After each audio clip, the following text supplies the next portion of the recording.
Welcome back to another technical deep dive here in the debug zone. Today we're tackling a big question and breaking it down with insights from other users. Hopefully this clears up some misconceptions and helps you get the answer you need. So buckle up, stay a little curious, and let's jump right in.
And that's a wrap.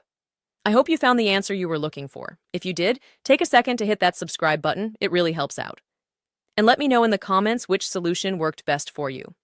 See you next time in the debug zone.